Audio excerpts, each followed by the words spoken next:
இயக்கம் பாடத்தில் தொலைவு, இடப்பெயர்ச்சி, வேகம், திசை வேகம் இதற்கான வரையறைகளை பார்த்தோம். இன்றைக்கி இதை சார்ந்த வரைபடத்தை வரைவதன் மூலம் அதனுடைய காலம், அதனுடைய பொருளினுடைய நிலை பற்றி வரைபடமாக வரைந்து பாடத்தை புரிந்து கொள்ள போகிறோம். அதில் சீரான இயக்கத்திற்குரிய தொலைவு கால வரைபடம். இதில் சூர்யா அப்படிங்கிற ஒரு பெண் என்ன செய்கிறா அப்படின்னா வெவ்வேறு நேரத்தில் நடந்து போகிறா. இதில் அட்டவணையில் பார்த்திங்கன்னா தொலைவும் காலமும் கொடுத்துருக்கு. காலம் நிமிடத்தில் கொடுத்துருக்கு, தொலைவு மீட்டரில் கொடுத்துருக்கு. அவள் 5 நிமிடத்தில் 500 மீட்டர் நடந்து போகிறா. 10 நிமிடத்தில் அவள் 1000 மீட்டர் நடந்து போகிறா. 15 நிமிடத்தில் அவள் 1500 மீட்டர் போகிறா.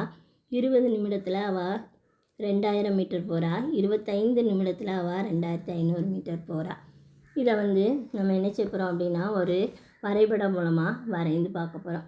முதல்ல அந்த கிராஃப் எடுத்து அதில் ஒரு எக்ஸ் அச்சில் காலம் நிமிடத்தில் போடணும். ஒய் அச்சில் தொலைவை போடணும்.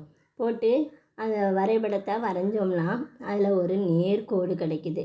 இந்த வரைபடத்துக்கு தான் பேர் தொலைவு கால வரைபடம். இந்த நேர்கோடு மூலமாக என்ன புரிஞ்சுக்கலாம் அப்படின்னா இந்த சூர்யா சமகால இடைவெளியில் சம தொலைவை அவள் என்ன செஞ்சிடா கடந்து போகிறா அப்படிங்கிறத நம்மளால் அறிஞ்சு கொள்ள முடியும். இப்போது அவளுடைய வேகத்தை நம்ம என்ன செய்யணும் அப்படின்னா கணக்கிடணும். வேகம் ஃபார்முலா நமக்கு தெரியும். கடந்த தொலைவு பை எடுத்துக்கொண்ட காலம், அதாவது தொலைவு பை காலம்னா வேகத்தை கண்டுபிடிக்க முடியும். இப்போ வேகம் தொலைவு அப்படிங்கிறது இந்த கிராஃபில் பிசி, அடுத்து காலங்கிறது ஏசி. அப்போ பிசியை ஏசியால் வகுத்தா அதில் உள்ள நேர்கோட்டு சாய்வு மூலமாக வேகத்தை கண்டுபிடிச்சிடலாம். பிசிங்கிறது எதை குறிக்குன்னு பாரு, 1500லேருந்து 2000 வரை. அடுத்தது ஏசிங்கிறது எதை குறிக்கு அப்படின்னு பார்த்தீங்கன்னா 15லேருந்து 20 வரை குறிக்கி. அப்போது இதில் 2000லேருந்து 1500 கழிச்சோம்னா கிடைக்கிறது 500. 20லேருந்து 15 கழிச்சோம்னா கிடைக்கிறது 5. அப்போ 500/5 100 மீட்டர் பை வினாடி.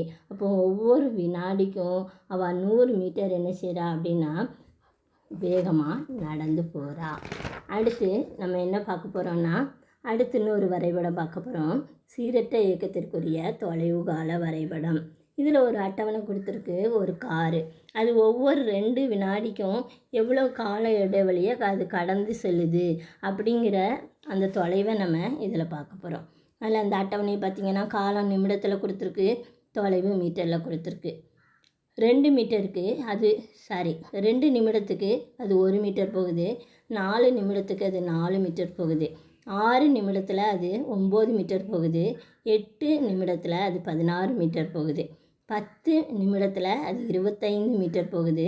12 நிமிடத்தில் அது 36 மீட்டர் அந்த கார் போகுது. அப்போ ஒவ்வொரு 2 நிமிடத்துலையும் பார்த்திங்கன்னா முதல் 2 நிமிடத்துக்கு அது 1 மீட்டர் தான் போகுது. அடுத்த 2 நிமிடத்தில் அது 3 மீட்டர் போகுது. அடுத்த 2 நிமிடத்தில் அது 5 மீட்டர் போகுது. அடுத்த 2 நிமிடத்தில் அது 7 மீட்டர் போகுது. அதுக்கடுத்த 2 நிமிடத்தில் அது 9 மீட்டர் போகுது.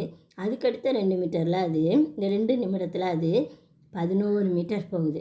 அப்போது ஒவ்வொரு கால இடைவெளியிலையும் அதனுடைய தொலைவினுடைய அளவு என்ன செய்யுது அப்படின்னா மாறுபடுது. அப்போ இது எதுக்கு எடுத்துக்காட்டு அப்படின்னு பார்த்தீங்கன்னா சீரற்ற இயக்கத்துக்கு எடுத்துக்காட்டு. இந்த வரைபடத்தை பார்த்திங்கன்னா அதில் நேர்கோடாக போகலை, அந்த கோடு வளைகோடாக போகுது. இந்த வளைகோடு மூலமாக என்ன தெரிஞ்சுக்கலாம் அப்படின்னா இது ஒரு சீரற்ற வேகத்திற்கான இயக்கத்தை காட்டுது அப்படிங்கிறத இந்த கிராஃப் மூலமாக தெரிஞ்சுக்கலாம். அடுத்தது திசைவேக கால வரைபடம். இந்த திசைவேக கால வரைபடத்தில் பொருள் என்ன செய்யுது அப்படின்னா திசைவேகம் காலத்தை சார்ந்து எப்படி மாறுது அப்படிங்கிறத திசைவேக கால வரைபடத்தின் மூலமாக நம்ம என்ன செஞ்சுக்கலாம் அப்படின்னா அறிஞ்சிக்கலாம். இதுலேயும் ஒரு கிராஃப் கொடுத்துருக்கு. அதாவது வரைபடம் காலத்தில் வரைபடத்தில் காலம் எக்ஸ் அச்சில் கொடுத்துருக்கு, திசைவேகம் ஒய் அச்சில் கொடுக்கப்பட்டிருக்கு. பொருள் என்ன செய்யுதுன்னா சீரான திசைவேகத்தில் போகுது. அப்போது திசைவேகத்தில் போகும்போது அதில் ஒரு நேர்கோடு கிடைக்குது. அந்த நேர்கோடு எக்ஸ் அச்சுக்கு இணையாக கிடைக்குது. அதிலிருந்து பார்த்திங்கன்னா அந்த வரைபடம் மூலமாக ஒரு கார் என்ன செய்யுது, ஒவ்வொரு மணிக்கும் அது 40 கிலோமீட்டர் அப்படிங்கிற வேகத்தில் போகுது. அது சீரான திசை வேகத்தில் போகுது. ஒரு கிலோமீட்டர் மணிக்கு அது 40 கிலோமீட்டர். அடுத்த 2வது மணிக்கும் அது 40 கிலோமீட்டர். 3வது மணிக்கும் அது 40 கிலோமீட்டர் அவ்வளோக்கு வேகத்தில் போகுது. அப்போது ஒரு பொருள் சீரான வேகத்தில் திசை வேகத்தில் போகும்போது அந்த திசை வேகத்தையும் கால இடைவெளியையும் பெருக்கினா கிடைக்கிறது தான் அந்த காரினுடைய இடப்பெயர்ச்சின்னு சொல்லலாம். அப்போ இதில் பார்த்திங்கன்னா அந்த வரைபடத்தில் டி கால இடைவெளியில் அந்த காரினுடைய இடப்பெயர்ச்சி S=AC இன்று சிடி. ஏசிங்கிறது எதை குறிக்குன்னா திசை வேகத்தை குறிக்குது. சிடிங்கிறது எதை குறிக்குதுன்னா காலத்தை குறிக்குது. இதில் ஒரு ஷேட் பண்ண ஒரு பரப்பு கிடைச்சிருக்கு. அந்த ஷேட் பண்ண பரப்பு என்னதுன்னா செவ்வகம். அப்போ செவ்வகத்தின் பரப்பளவை கண்டுபிடிச்சோம்னா அதான் கார் போன இடப்பெயர்ச்சி. செவ்வகத்தினுடைய பரப்பளவு ஏசி இன்ட்டு சிடி. இதன் மூலமாக நம்ம என்ன செஞ்சுக்கலாம் அப்படின்னு பார்த்திங்கன்னா அதனுடைய தொலைவை அல்லது இடப்பெயர்ச்சியை கண்டுபிடிச்சிடலாம். அடுத்து இன்னொரு காரு. அந்த கார் என்ன செய்யுது அப்படின்னா அந்த டிரைவர் ஓட்டிக்கிட்டே இருக்கிறாரு. 5 வினாடிக்கு ஒரு தடவை அது எவ்வளோ கால இடைவெளி போகுது அப்படிங்கிற திசை வேகத்தையும் அவர் என்ன செய்கிறாருன்னா பதிவு செய்கிறாரு. அப்போ அந்த காரினுடைய திசை வேகம் இந்த கால இடைவெளி இதில் என்ன செஞ்சுருக்கு கொடுத்துருக்கு இந்த அட்டவணையில். அதாவது காலம் வினாடியில் கொடுத்துருக்கு. அந்த காரினுடைய திசை வேகம் வந்து மீட்டரில் கொடுத்துருக்கு. இப்போ பார்த்திங்க திசை வேகம் மீட்டர் வினாடியில் கொடுத்துருக்கு. அதில் 5 வினாடிக்கு 9, அடுத்தது 10 வினாடியில் 18 மீட்டர், அடுத்து 15 வினாடியில் 27 மீட்டர், அடுத்தது 20 வினாடியில் 36 மீட்டர், 25 வினாடியில் 45 மீட்டர், 30 வினாடியில் 54 மீட்டர். இப்படி அதனுடைய திசைவேகம் என்ன செஞ்சுட்டே இருக்குது அப்படின்னா ஒவ்வொரு 5 வினாடிக்கும் 9 மீட்டர் அளவுக்கு அது சீராக என்ன செய்யுது கால இடைவெளியில் சீராக மாறுது. ஒவ்வொரு 5 வினாடி காலத்துக்கும் அது இடைவெளி அந்த திசைவேகம் எப்படி போகுதுன்னா 9 கூடிக்கிட்டே போகுது. இதையும் திசைவேக கால வரைபடம் மூலமாக நம்ம விளக்கலாம். அப்போ இதில் ஒரு கிராஃப் கொடுத்துருக்கு. எக்ஸ் அச்சில் காலம், ஒய் அச்சில் திசைவேகம். இதை பார்த்திங்கன்னா இதில் ஒரு நேர்கோடு கிடைக்குது. இந்த நேர்கோடு மூலமாக என்ன தெரியுது அப்படின்னா சீரான கால இடைவெளியில் சீராக அந்த கார் என்ன செய்யுது சீரான தொலைவை கடந்து செல்லுத இந்த கிராஃப் மூலமாக வரைபடம் மூலமாக நம்மளால் கண்டுபிடிக்க முடியும். அப்போ இதில் அதாவது அதனுடைய திசைவேகம் என்ன செஞ்சுக்கிட்டே இருக்குது மாறிக்கிட்டே இருக்குது. திசைவேகம் காலத்துக்கு ஏற்ப மாறுறதுனால இதில் முடுக்கம் என்ன செய்தான் மாறிக்கிட்டே இருக்குதான். இப்போ திசைவேக கால வரைபடம் மூலமாக அந்த கார் எவ்வளோ பயணம் செய்யுது அப்படிங்கிற தொலைவை நம்மளால் என்ன செய்ய முடியும் கண்டுபிடிக்க முடியும். அந்த பரப்பளவு பாரு ABCDE இவ்வளவுதான் அந்த கார் பயணம் செய்த தொலைவு ABCDE. இதில் இந்த பரப்பளவில் பார்த்திங்கன்னா செவ்வகம் பரப்பளவும் இருக்குது, அடுத்து ஒரு முக்கோணத்தின் பரப்பளவும் இருக்குது. இந்த ரெண்டையும் கூட்டினா தான் அந்த கார் பயணம் செய்த தொலைவை நம்மளால் கண்டுபிடிக்க முடியும். சரியா? செவ்வகத்தின் பரப்பளவு ABCD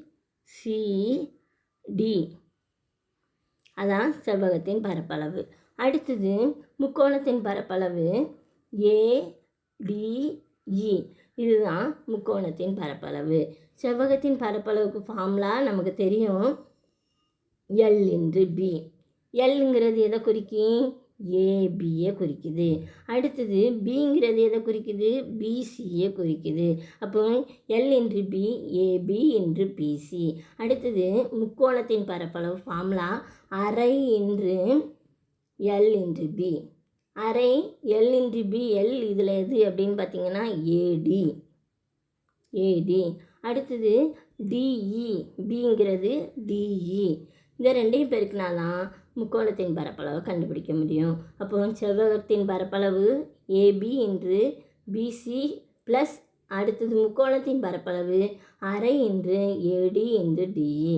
இதன் மூலமாக நம்ம என்ன செஞ்சுக்கலாம் அப்படின்னா கார் பயணம் செய்த தொலைவை கண்டுபிடிக்கலாம். அடுத்து இன்னொரு முறை மூலமாகவும் என்ன செய்யலாம் அப்படின்னா பரப்பளவை கண்டுபிடிச்சி அதனுடைய தொலைவை கண்டுபிடிச்சிடலாம். அடுத்து என்ன பார்க்க போகிறோம் அப்படின்னா நாற்கரத்தினுடைய பரப்பளவு, அதாவது ABCDE இது அவ்வளோத்துக்கு சேர்ந்த ஒரு நாற்கரத்தின் பரப்பளவை கண்டுபிடிச்சோம்னா அந்த பொருள் எவ்வளவு தொலைவு கலந்துருக்கு அப்படிங்கிறதையும் கண்டுபிடிக்கலாம். நாற்கரத்தின் பரப்பளவை சரிவகம் பரப்பளவிலிருந்து நம்மளால் என்ன செய்ய முடியும், கண்டுபிடிக்க முடியும். சரிவகத்தின் பரப்பளவு S = சரிவகம் ABCDEயின் பரப்பளவு. அதுக்கு ஃபார்முலா என்ன அப்படின்னு பார்த்தீங்கன்னா அரை இன்று இணைப்பக்க நீளங்களின் கூட்டல் இன்று இணைப்பக்கங்களுக்கு இடையே உள்ள தொலைவு. இதில் இணைப்பக்கம் 2 இருக்குது. எதெல்லாம் அப்படின்னு பார்த்தீங்கன்னா AB, அடுத்தது CE. 2 இணைப்பக்கத்தையும் என்ன செய்யணும், கூட்டணும். அடுத்தது 2 இணைப்பக்கங்களுக்கு இடையேப்பட்ட தொலைவு எது அப்படின்னு பார்த்தீங்கன்னா அது BC. சரியா? அப்போ ஃபார்முலாவை இந்த அளவை என்ன செய்யணும், இந்த ஃபார்முலாவில் போடணும். அப்போ அரை இன்று AB + CE இன்று BC. இதன் மூலமாக நம்ம என்ன செய்யலாம், இந்த பரப்பளவை கண்டுபிடிக்கும்போது அந்த கார் பயணம் செய்த தொலைவை நம்மளால் கண்டுபிடிக்க முடியும்.